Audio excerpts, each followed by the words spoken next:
Now, the organization CRISP is organizing a protest in support of the fathers who have lost custody battle for their children because of skewed laws in favor of women in the country.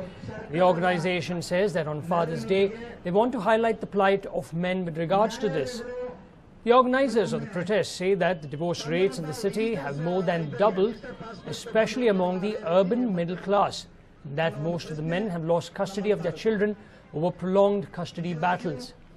Some of them even allege that the children are being used to prove a point, sort of like a revenge by mothers. It's Father's Day. It should be the celebration of love between the father and his children. And for most of us, it's a day of pain because we are artificially separated from the children by some women who don't understand that they are seeking revenge, and in this they are destroying their own children. They think they are smart, they think they know how to fight, and actually in their selfishness they are just destroying innocent children. They give us pain, okay, they can be happy, but in the process the lives, psyche of children is destroyed completely, and we have to call it by its name. It's only terrorism, okay? And it should not be accepted. Our society, though it is patriarchal, but a lot of issues are there for men. They have been suffering bias, in the courts, totally against them. So even their own children are not to meet. Today is Father's Day. So 90% of the fathers who come here, they're not able to meet their own children. This is something inhuman. Forget, court case and all. It's common sense that, the children have to be with the father on the Father's Day. And, so we are having a nationwide dharna today because there are about 30,000 fathers, all India, who are suffering this situation. So for this, we are going and talking to our beloved Prime Minister Narendra Modi to make amendments, in the suitability for the family laws and make shared parenting or joint custody, a sort of mandatory through registration, in the parliament. Otherwise, this issue will go, will be going up because the divorce rates are going up 30% year on year, and there are 25,000 cases, in the city of Bangalore today. And and that is reported. There are so many unreported cases also. But without a father, they are, going to become bad elements in the society.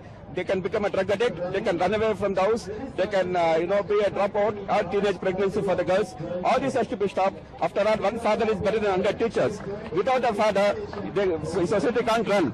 And we want this thing to be rectified, and it's, something called a joint custody, a shared parenting has to be adopted. Well, the Prime Minister is on board the biggest naval warship of the Indian Navy, the INS Vikramaditya. He was given a guided tour and a briefing of the MiG-29K fighter on board that. In fact, the Prime Minister, when he landed at Goa,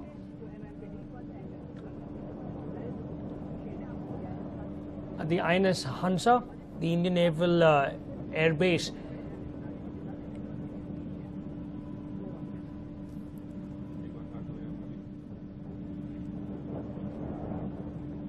he was then given a ceremonial guard of honor by naval personnel before he was flown to the INS Vikramaditya by way of a chopper.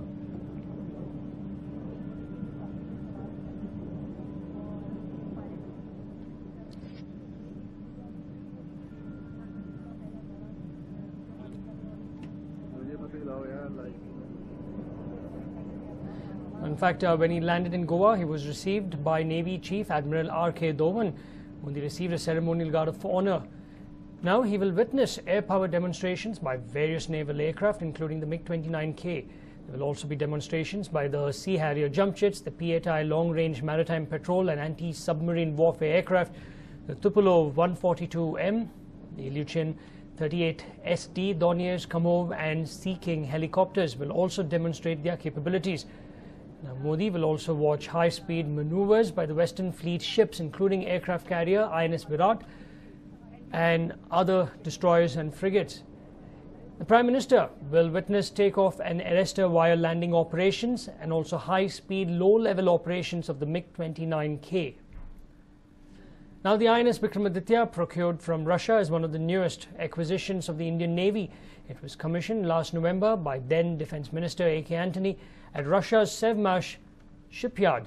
Now, the INS Vikramaditya has an overall length of 284 meters and a beam of 60 meters. The aircraft carrier stretches as much as 3 football fields put together. Now, standing about 20 stories tall from keel to the highest point, the vessel has 22 decks. With over 1,600 personnel on board, the Vikramaditya is literally a floating city.